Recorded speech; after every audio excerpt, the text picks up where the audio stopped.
حضرات گرامی، معزز ماں اور بہنوں، بری عادات میں سے یا برے اخلاق میں سے بدترین اخلاق اور بدترین عادت جھوٹ بولنا ہے۔ جھوٹ کیا ہے؟ کہ کوئی بھی خلاف حقیقت بات کرنا، کہ بات حقیقت کچھ ہے اور اس سے الٹ بات کی جائے۔ مثلا آپ یوں سمجھ لیں کہ آج جمعے کا دن ہے، کوئی کہے کہ نہیں جی آج جمعرات ہے، آج ہفتے کا دن ہے، یہ ہے خلاف حقیقت بات۔ تو کوئی بھی بات جو انسان جان بوجھ کر جھوٹ بولتا ہے، خلاف حقیقت بات کرتا ہے، اللہ رب العزت کے ہاں وہ بدترین لوگوں میں شمار ہوتا ہے۔ اور یہ جھوٹ جو ہے یہ کفر کی بھی بنیاد ہے اور نفاق کی بھی بنیاد ہے۔ منافق کیا ہوتا ہے؟ کہ جس کے دل میں کفر ہوتا ہے اور ظاہر وہ اسلام کرتا ہے، یعنی وہ کہتا ہے کہ میں اللہ کے وحدانیت کی گواہی دیتا ہوں اور رسول اللہ صلی اللہ علیہ وسلم کی نبوت کی گواہی دیتا ہوں، حقیقت میں وہ دل سے نہ اللہ کی وحدانیت کو مانتا ہے نہ رسول اللہ صلی اللہ علیہ وسلم کی نبوت کو مانتا ہے۔ جیسا کہ اللہ رب العزت نے فرمایا اذا جاءک المنافقون قالوا نشهد انک لرسول اللہ واللہ یعلم انک لرسول واللہ یشہد ان المنافقین لکاذبون۔ کہ جب آپ کے پاس منافق آتے ہیں تو کہتے ہیں ہم گواہی دیتے ہیں کہ آپ اللہ کے رسول ہیں، تو اللہ رب العزت فرماتے ہیں واللہ یعلم انک لرسول، اللہ جانتا ہے کہ آپ اللہ کے رسول ہیں، واللہ یشہد ان المنافقین لکاذبون، لیکن اللہ اس بات کی گواہی دیتا ہے کہ منافق لوگ آپ کی نبوت کی گواہی دینے میں جھوٹے ہیں۔ یعنی نبوت یہ کہنے میں جھوٹے نہیں کہ آپ اللہ کے رسول ہیں، بلکہ نبوت کی گواہی دینے میں جھوٹے ہیں کہ نشہد انک لرسول اللہ پر نہیں، یہ نشہد جو ہے نا کہ ہم گواہی دیتے ہیں، تو یہ گواہی ان کی جھوٹی ہے، کیونکہ ان کے دل جو ہے وہ آپ کو رسول یا نبی پیغمبر نہیں مانتے۔ تو یہ چیز جو ہے نبی علیہ الصلوۃ والسلام نے بھی اس کو نفاق کی علامات میں سے قرار دیا۔ چاہے کوئی شخص جو ہے وہ دل میں اللہ کی وحدانیت کی، نبی علیہ الصلوۃ والسلام کی نبوت کی گواہی بھی دیتا ہے، سچے دل سے گواہی دیتا ہے، لیکن عملی طور پر اگر جھوٹ بولتا ہے تو آپ نے اسے بھی منافق قرار دیا ہے۔ یہ شخص عملی منافق ہے۔ رسول اللہ صلی اللہ علیہ وسلم نے ارشاد فرمایا کہ آیت المنافق ثلاث، کہ منافق کی 3 نشانیاں ہیں، اور وہ کیا ہے؟ اذا حدث کذب، جب بولتا ہے تو جھوٹ بولتا ہے، یہ پہلی نشانی ہے کہ جب بولتا ہے تو جھوٹ بولتا ہے۔ وَإِذَا وَعَدَ أَخْلَفَ وَإِذَا اؤْتُمِنَ خَانَ، اور جب وعدہ کرتا ہے وعدہ خلافی کرتا ہے، جب امانت پکڑائی جاتی ہے، کوئی امانت دی جاتی ہے تو اس میں خیانت کرتا ہے۔ کتنے لوگ ہیں جو جھوٹ بولنے کو اپنی فنکاری سمجھتے ہیں، وہ سمجھتے ہیں کہ جھوٹ بولنا ہمارے پاس اس کی بڑی مہارت ہے، بلکہ کچھ لوگوں نے تو یہاں تک کہہ دیا کہ جھوٹ بولو، اتنا بولو اتنا بولو کہ لوگوں کو سچ لگنے لگ جائے۔ اور یہ ہماری جو ہے وہ جتنی اشتہار بازی اس کی پوری کی پوری آپ دیکھ لیں انڈسٹری، یہ پوری ان میں سے یہ انڈسٹری اشتہار بازی کی اکثریت جو ہے یہ کس بات پہ کھڑی ہوتی ہے؟ جھوٹ پہ کھڑی ہوتی ہے۔ لو جی آپ یہ ڈیو کی بوتل پڑیں پئیں اور فٹافٹ پھاڑ کے اوپر چڑھ جائیں گے آپ، ہیں یہ جناب یہ چیونگم کھائیں آپ اتنے طاقتور بن جائیں گے، آپ سپر مین بن جائیں گے۔ لو جی یہ چیز ہماری ایسے بالوں میں لگائیں، آپ کے بال اتنے فٹ لمبے اور اتنے ریشمی اور یہ اور وہ ہو جائے گا۔ یعنی پوری انڈسٹری ہماری جو ہے وہ اشتہارات کی، ان میں سے بیشتر جو ہے وہ جھوٹ پہ مبنی ہے۔ اور کتنے لوگ یہی اسی طرح اشتہار بازی میں نے کئی دفعہ ذکر کیا کہ لوگ اتنے دعوے دار ہو جاتے ہیں، کسی بندے کا پتہ ہے کہ یہ کسی کا مرض لا علاج بھی ہو، ہمارے پاس سب کا علاج ہے، ہمارے پاس سب چیزیں ٹھیک ہو جاتی ہیں۔ کسی کا رنگ کالا ہو، یہ دیکھیے کہ رنگ اللہ نے بنائے ہوئے ہیں، کالا سفید ہونا اس میں نہ کوئی برتری یا جو نیچے ہونے کی کوئی علامت نہیں ہے۔ لو جی یہ کریم لگائیں آپ کا رنگ سفید ہو جائے گا، جو رنگ اللہ نے بنایا وہی رہنا ہے۔ یہ کریں یہ ہو جائے، یعنی یہ جھوٹ بولنا ہمارے ہاں ایک مہارت سمجھی جاتی ہے. اور سیاست، جو بندہ بہت جھوٹا ہونا وہ کہتے ہیں یار یہ بڑا سیاسی بندہ ہے. گویا کہ سیاست ہمارے ہاں نام ہی جھوٹ کا سمجھا جاتا ہے. حالانکہ سیاست جو ہے وہ اس کا مطلب ہوتا ہے قیادت کرنا، کسی قوم کو چلانا. لیکن ہمارے ہاں سیاست، یار بڑی سیاست کھیل لی انہوں نے. اور جو سیاستدان جتنا بڑا جھوٹ بول لے، جتنا بڑا دھوکہ اور فریب کر لے، سو سمجھا جاتا ہے کہ اتنا بڑا سیاستدان. بولو جی فلاں سیاستدان، اس کو تو سیاست ہی نہیں آتی، یعنی وہ جھوٹ نہیں بولنا جانتا. اور ہمارے یہاں بھی یہی سمجھا جاتا ہے کہ جو گاہک کو، کسی کے پاس کو گاہک آیا اس کو چکنی چپڑی باتیں لگا کے اپنا سودا سیل کر دے، وہ بندہ کامیاب ہے. اور سچ بولنے والا وہ سمجھا جاتا ہے یہ جی بولا بالا سیدھا سادہ ہے بندہ، جی صحیح آدمی ہے. تو یہ جھوٹ بولنا، اس کو ایک جو ہے وہ فخر سمجھا جاتا ہے، ایک لیاقت کی علامت سمجھا جاتا ہے. اور جھوٹ بولنے کو ایک اضافی خوبی سمجھا جاتا ہے. حالانکہ یہ سراسر خوبی نہیں ہے، یہ بہت بڑا نقص ہے، بہت بڑا عیب ہے جس پہ انسان کو شرمسار ہونا چاہیے. نبی کریم صلی اللہ علیہ وسلم کو اتنا یہ ناپسند ہوتا تھا. حضرت عائشہ صدیقہ رضی اللہ تعالیٰ عنہ فرماتی ہیں کہ میں نے نہیں دیکھا کہ اخلاق میں کوئی چیز اللہ کے رسول علیہ السلام کو جھوٹ سے زیادہ ناپسند ہے. اور آپ کو پتہ چل جاتا ہے نا کسی بندے نے جھوٹ بولا ہے تو آپ اس سے اس وقت تک بات نہیں کرتے تھے، دل صاف نہیں کرتے تھے جب تک آپ کو یہ نہ پتہ چلتا کہ انہ احدث توبہ، کہ اس نے توبہ کر لیا. اس وقت تک آپ اس سے کلام کرنے کے لیے راضی نہیں ہوتے تھے. تو یہ جو جھوٹ بولنا یہ بہت بڑا عیب ہے، بہت بری عادت ہے، نفاق کی علامت ہے. اور ابن القیم رحمۃ اللہ علیہ نے بڑی خوبصورت بات فرمائی. فرماتے ہیں کہ والایمان اساسہ الصدق، جو ایمان ہے اس کی بنیاد سچ پر ہے. والنفاق اساسہ الکذب، اور نفاق جو ہے وہ جھوٹ کے اوپر کھڑا ہوتا ہے. فلا یجتمع کذب و ایمان الا واحدہما محارب للآخر، کہ جھوٹ اور ایمان ایک دل میں کبھی اکٹھے نہیں ہو سکتے.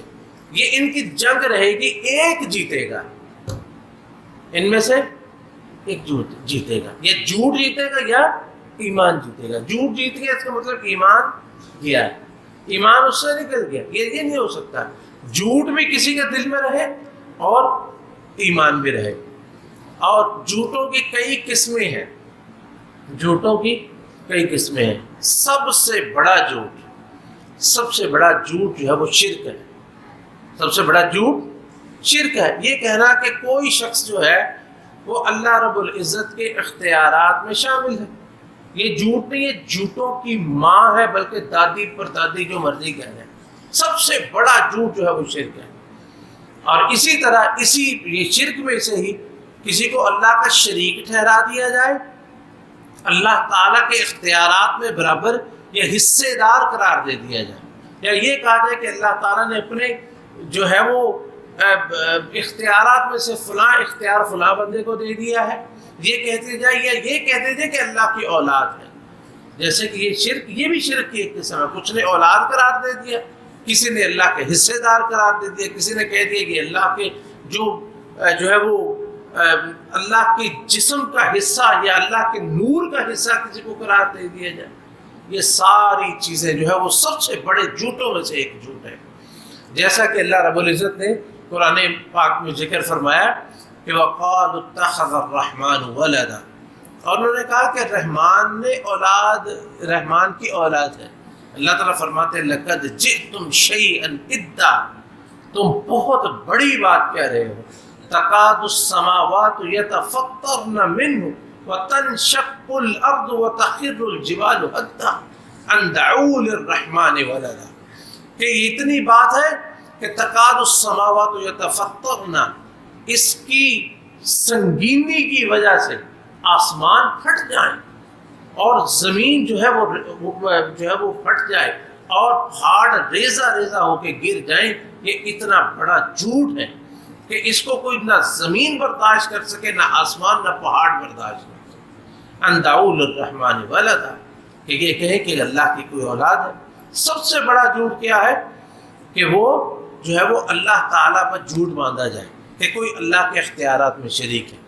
اسی طرح اللہ پر جھوٹ باندھنے میں سے ایک جھوٹ یہ ہے کہ کوئی شخص اپنی طرف سے کسی چیز کو حلال یا حرام قرار دے دے کہ یہ جی حلال ہے، یہ حرام ہے، جیسا اللہ رب العزت فرماتے ہیں وَلَا تَقُولُوا لِمَا تَصِفُ أَلْسِنَتُكُمُ الْكَذِبَ هَذَا حَلَالٌ وَهَذَا حَرَامٌ، کہ اپنی طرف سے جھوٹ بول کے یہ نہ کہہ دو کہ یہ حلال ہے اور یہ حرام ہے، کیونکہ حلال قرار دینا کسی چیز کو یا حرام قرار دینا یہ اللہ رب العزت کے اختیارات میں سے ہے، اور کسی کو یہ حق نہیں ہے کہ اس میں وہ مداخلت کرے۔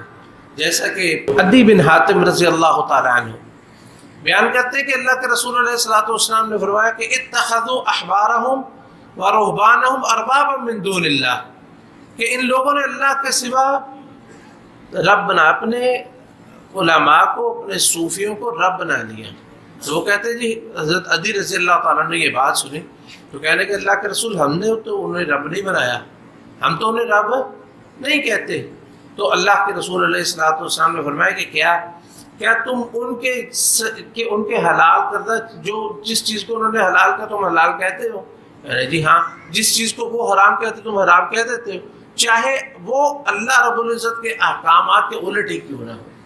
تو یہ چیز جو ہے یہ بھی جھوٹ ہے کہ اللہ پر جھوٹ باندھ دیا جائے کہ اللہ نے اس چیز کو حلال قرار دیا اور اللہ نے اس چیز کو حرام قرار دیا، یا کوئی اللہ کا نام نہ ہی لے، کوئی چیز کہے کہ یہ کوئی بندہ اپنی طرف سے کہہ دے کہ یہ حلال ہے اور یہ حرام ہے، تو یہ بھی بہت بڑا جھوٹ ہے۔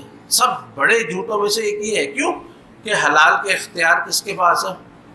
جب کوئی کہتا ہے یہ حلال ہے اس کا مطلب اللہ نے حلال قرار دیا، جب کوئی کہے نا حرام ہے تو مطلب اللہ نے اس کو حرام قرار دیا ہے۔ اور اسی طرح بڑے جھوٹوں میں سے رسول اللہ صلی اللہ علیہ وسلم پر جھوٹ بولنا ہے، اللہ کے رسول علیہ الصلوۃ والسلام کی طرف ایسی بات کی نسبت کر دینا جو آپ نے فرمائی نہیں ہے۔ یہ بات یاد رکھیں، آپ کسی حدیث کو بیان کرنے کے پابند نہیں ہے جب تک آپ کو یہ پتہ نہ چلے کہ یہ حدیث سچی ہے، اللہ کے رسول علیہ الصلوۃ والسلام تک پہنچتی ہے۔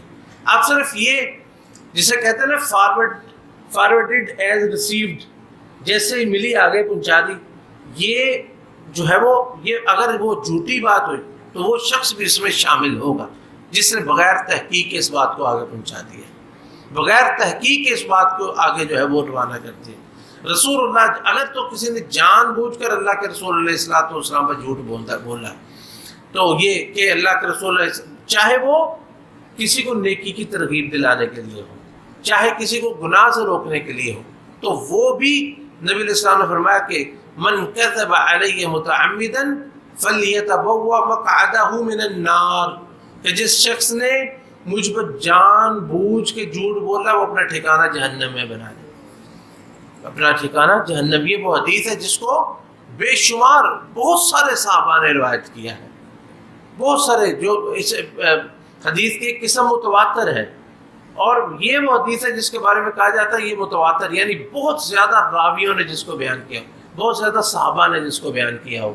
تو بہرحال یہ ہم اس کی تفصیل میں نہیں جاتے، تو یہ وہ حدیث ہے جس کے بارے میں جو بہت سارے صحابہ سے مروی ہے کہ من کذب علی متعمدا فلیتبوأ مقعدہ من النار، جس نے مجھ کے جان بوجھ کے جھوٹ بولا وہ اپنا ٹھکانہ جہنم میں بنا لے۔ یا جس کو پتا ہے کہ کوئی حدیث ہے، کسی کو پتا ہے کہ یہ نبی علیہ الصلوۃ والسلام نے نہیں فرمائی اور وہ اس کو ایسے ہی بیان کر دیتا ہے، اس کو پتا ہے یہ حدیث ضعیف ہے، سندن ضعیف ہے، وہ بیان کرے تو وہ بھی جھوٹوں میں ہوگا، وہ بھی جھوٹوں میں ہی نبی علیہ الصلوۃ والسلام کو جھوٹ بولنے میں ہی شمار ہوگا۔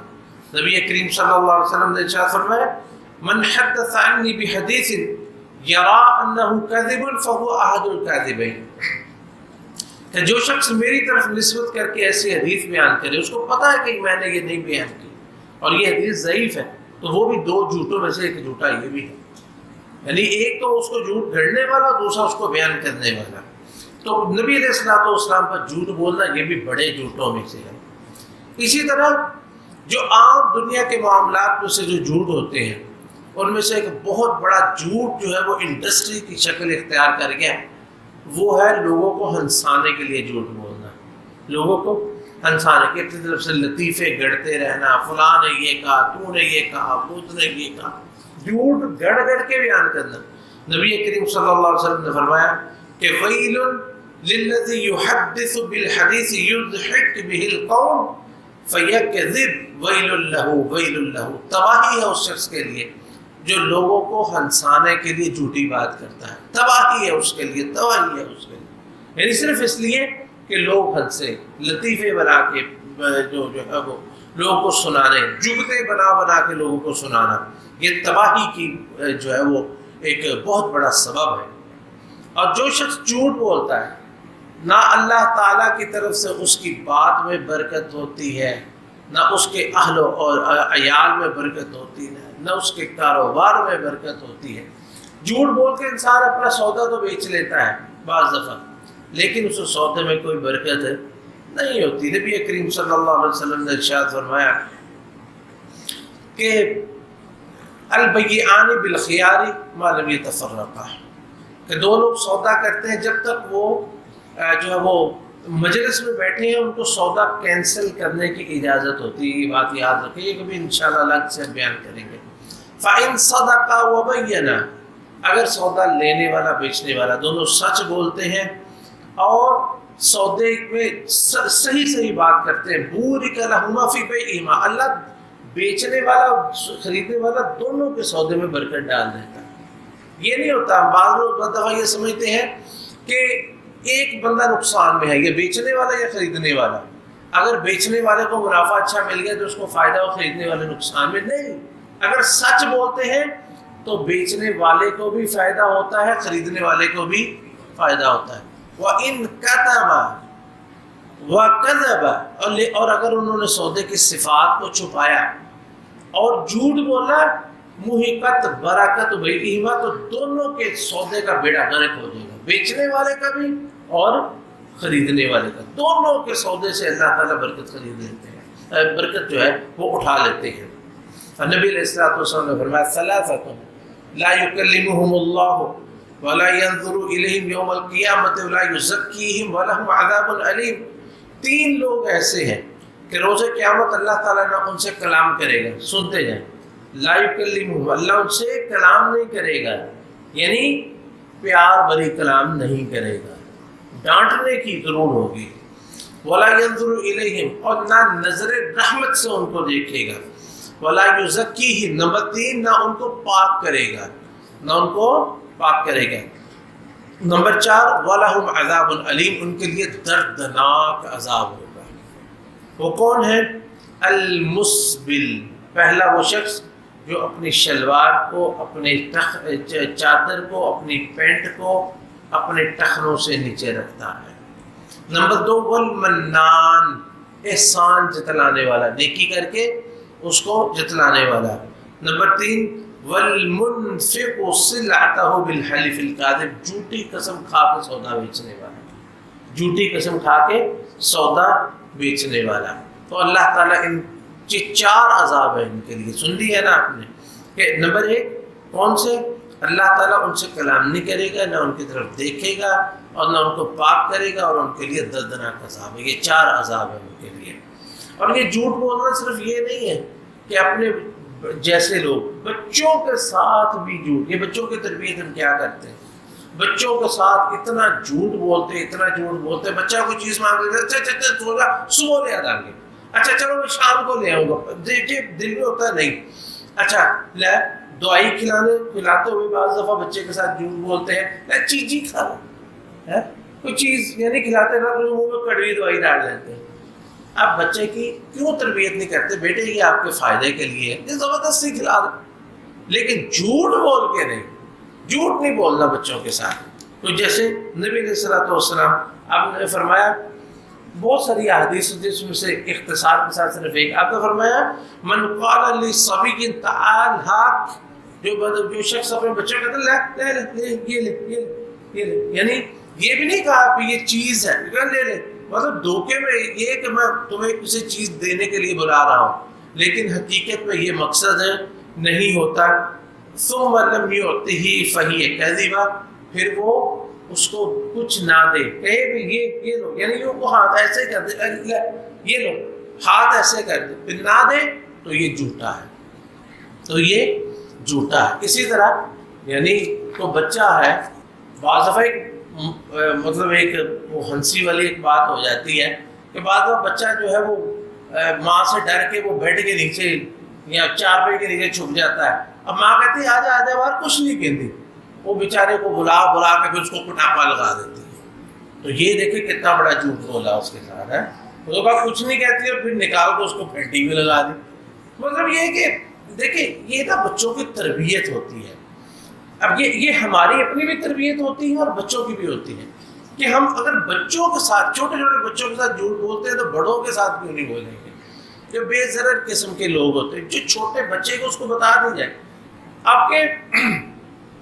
آپ کے بچوں کو آپ پر اتنا اعتماد ہونا چاہیے کہ آپ کوئی بات بچے کو کہہ دیں بیٹا میں یہ چیز تمہیں دلا دوں گا، تو بچے کو 100% یقین ہو جائے کہ میرا باپ نے کہہ دیا ہے تو اب یہ ہوگا۔ اگر وہ کہتے ہیں نا نہیں تو پھر اس کا مطلب نہیں ہے۔ یہ آپ اپنے والدین اپنے بچوں کو اتنا کوئی مطلب کسی میں اتنا ہے کہ اپنے بچوں کے لیے مطلب بچوں کے ساتھ وہ اس اعتماد کے ساتھ بات کرے کہ اس نے بچے کے ساتھ ایک بات کی ہے اور بچے کو یقین ہو گیا کہ ابا جی نے کہہ دیا، اماں جی نے کہہ دیا کہ سچ ہے، ایسے ہی ہوگا۔ ہمیں سب سے پہلے اپنے بچوں کے ساتھ جو ہے وہ ان کے ساتھ سچ بولنا چاہیے۔ اب ان کو یہ کردار پیش کریں کہ جی جو ہم نے کہا ہے ہم اس کا پہرا دیں گے، اس بات کو پورا کریں گے، اس بات پہ پورا اتریں گے، جو ہم نے کہا ہے وہ جھوٹ نہیں۔ تو بچوں کے ساتھ بھی جھوٹ نہیں بولنا، کسی بات پہ بھی جھوٹ نہیں بولنا۔ تو جھوٹا شخص جو ہے اس کا انجام بہت برا ہے، اس کا انجام بہت برا۔ سب سے بڑا انجام برا کیا ہے کہ نبی علیہ الصلوۃ والسلام نے فرمایا کہ حضرت عبداللہ ابن مسعود رضی اللہ تعالیٰ عنہ بیان کرتے ہیں کہ نبی علیہ الصلوۃ والسلام فرماتے ہیں کہ ایاکم والکذب فإن الکذب یہدی الی الفجور، کہ لوگوں جھوٹ بولنے سے بچو کیونکہ جھوٹ جو ہے وہ فجور کی طرف لے جاتا ہے۔ فجور کیا ہوتا ہے کہ فجور الخروج من طاعت اللہ، اللہ کی اطاعت سے نکل جانا، یعنی اللہ کی فرما برداری سے نکل جانا، یہ ہے فجور۔ کہ جھوٹ بولنا اللہ کی فرما برداری سے نکال دیتا ہے۔ وَإِنَّ الْفُجُورَ يَهْدِي إِلَى النَّارِ، اور پھر یہ اللہ کی اطاعت سے نکلنا یہ بندے کو آگ کی طرف لے جاتا ہے۔ وَمَا يَزَالُ الْعَبْدُ يَكْذِبُ وَيَتَحَرَّى الْكَذِبَ، کوئی بندہ ہے وہ جھوٹ بولتا رہتا ہے، جھوٹ بولی جاتا ہے، بولی جاتا ہے، بولی جاتا ہے، بولی جاتا ہے، وَيَتَحَرَّى الْكَذِبَ، وہ جھوٹ تلاش کرتا ہے، حَتَّى يُكْتَبَ عِندَ اللَّهِ كَذَّابٌ، یہاں تک کہ اللہ کے ہاں لکھ دیا جاتا ہے فلانا جھوٹا، فلانا کذاب، اس کے نام کے ساتھ اس کو کذاب لکھ دیا جاتا ہے۔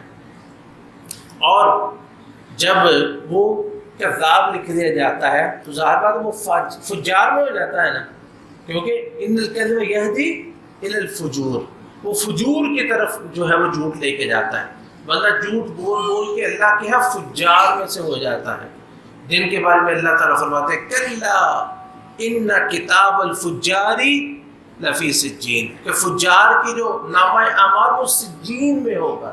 وما ادراک ما سجین کتاب مرقوم ویل یومئذ للمکذبین، تو یہ ان کا نامہ اعمال ہی جہنمیوں میں کے ساتھ لکھ دیا جاتا ہے۔ وان الفجار لفی جہیم، یہ جو فجار ہے یہ جہنم میں ہوں گے، جہنم میں ہوں گے۔ تو انسان جب اللہ نے لکھ دیا کہ فجار میں سے ہے تو انسان کب آگ کے جائے گا؟ یعنی جھوٹ بولتے بولتے انسان جو ہے وہ یہ جھوٹ چھوڑنا انسان کو بڑا مشکل لگتا ہے، لیکن حقیقت میں یہ مشکل نہیں ہوتا، مشکل تو جھوٹ بولتا ہے بنا کے۔ اور دوسرا اس کا برا انجام یہ ہے کہ اللہ تعالیٰ ایسے شخص کو ہدایت ہی نہیں دیتے جو جھوٹ بولنا اپنا فخر سمجھتا ہے اور جھوٹ بولنا اپنی کاریگری سمجھتا ہے، اپنا فن سمجھتا ہے۔ ان اللہ لا یہدی من هو مسرف کذاب، اللہ فرماتے ہیں اللہ ایسے حد سے گزرنے والے اور جھوٹے شخص کو ہدایت نصیب نہیں فرماتے، اور روز قیامت ان کے چہرے سیاہ ہوں گے جھوٹوں۔ اللہ تعالیٰ فرماتا ہے وَيَوْمَ الْقِيَامَةِ تَرَى الَّذِينَ كَذَبُوا عَلَى اللَّهِ وُجُوهُهُمْ مُسْوَدَّةٌ أَلَيْسَ فِي جَهَنَّمَ مَثْوًى لِلْمُتَكَبِّرِينَ، کہ روز قیامت جو لوگ اللہ پر جھوٹ بولتے ہیں وجوہ مسودہ، ان کے چہرے سیاہ ہوں گے، اللہ ان کے چہروں کو کالا کر کے اٹھائے گا۔ اور جیسے انسان جب دنیا میں جھوٹ بولتا ہے نا، اس کے برے انجام میں سے یہ ہوتا ہے، ہم نے پہلے بھی ذکر کیا تھا، لیکن یہ ایک دوسری چیز کہ جھوٹا انسان کا جو ہے وہ منافق کیسے بنتا ہے، جھوٹا انسان منافق ہے کیسے بنتا ہے۔ اللہ رب العزت فرماتے ہیں کہ فَأَعْقَبَهُمْ نِفَاقًا فِي قُلُوبِهِمْ، کچھ لوگ ایسے ہوتے ہیں کہ اللہ تعالیٰ سزا کے طور پہ ان کو منافق بنا دیتا ہے، سزا کے طور پہ ان کو منافق بنا دیتا ہے۔ إِلَى يَوْمِ يَلْقَوْنَهُ، قیامت تک پھر وہ منافق ہی رہتے ہیں۔ اور وجہ کیا ہوتی ہے، کس چیز کی سزا ان کو ملتی ہے؟ بِمَا أَخْلَفُوا اللَّهَ مَا وَعَدُوهُ وَبِمَا كَانُوا يَكْذِبُونَ، ایک کہ اللہ کے ساتھ کیے ہوئے وعدے جو ہیں وہ ان وعدوں میں جھوٹے ہوتے ہیں، اور دوسرا یہ کہ وہ جھوٹ بولتے ہیں۔ اللہ کے ساتھ جو ہے وہ وعدے انہوں نے پورے نہیں کیے ہوتے، اور دوسرا وہ جھوٹ بولتے ہیں۔ یعنی جھوٹ بولنے کی ایک بڑی سزا یہ ہے کہ اللہ تعالیٰ اس کے دل جو ہے اس کا دل منافقوں کا دل بنا دیتے ہیں، اور سزا کے طور پہ اللہ تعالیٰ اس کو منافق بنا دیتے ہیں۔ اللہ رب العزت سے دعا ہے کہ اللہ تعالیٰ ہمیں جھوٹ جیسی بری عادت سے محفوظ فرمائے، اور سچ بولنے کی اور سچ کو اپنانے کی توفیق نصیب فرمائے۔ حضرات گرامی، جھوٹ بولنے والے کی سزائیں تو آپ نے سن لی ہیں۔ جو شخص اللہ کے لیے جھوٹ بولنا چھوڑ دیتا ہے، اللہ کے لیے جھوٹ بولنا چھوڑ دیتا ہے، نبی کریم صلی اللہ علیہ وسلم نے ارشاد فرمایا انا زعیم ببیت فی وسط الجنہ لمن ترک الکذب وان کان مازحا، کہ میں محمد صلی اللہ علیہ وسلم ہر اس بندے کو جو مذاق میں بھی جھوٹ بولنا چھوڑ دے، اس بات کی گارنٹی دیتا ہوں کہ میں جنت میں اس کے اللہ رب العزت اس کو جنت کے درمیان میں ایک گھر عنایت فرمائیں گے۔ جو شخص جھوٹ بولنا چھوڑتا ہے، اللہ کے رسول علیہ السلام نے فرمایا میں گارنٹی دیتا ہوں کہ اللہ رب العزت اس کو جنت کے درمیان میں، وسط میں، جنت کے وسط میں، درمیان میں، یا اوسط کا مطلب ہوتا ہے سب سے اعلیٰ جگہ، کہ جنت کے اعلیٰ ترین جگہوں میں اللہ تعالیٰ اسے ایک گھر عنایت فرمائے گا۔ انسان کی زندگی جو گزر گئی سو گزر گئی، انسان اس بات سے توبہ کرے، اپنے گناہوں سے، اپنے زبان کو سچا کرے، سچوں میں سے، کیونکہ سچ دنیا میں بھی فائدہ دیتا ہے اور آخرت میں بھی فائدہ دیتا ہے۔ اللہ تعالیٰ ہمیں سچ بولنے کی توفیق نصیب فرمائے، جھوٹ سے ہم سب کو محفوظ فرمائے۔ اللہ رب العزت سے دعا ہے کہ اللہ تعالیٰ ہماری جتنی بھی اخلاقی کمزوریاں ہیں یا جتنی بھی عقیدے کی کمزوریاں ہیں، اللہ سب کو دور فرمائے۔ اللہ تعالیٰ ہمیں صراط مستقیم کی ہدایت نصیب فرمائے۔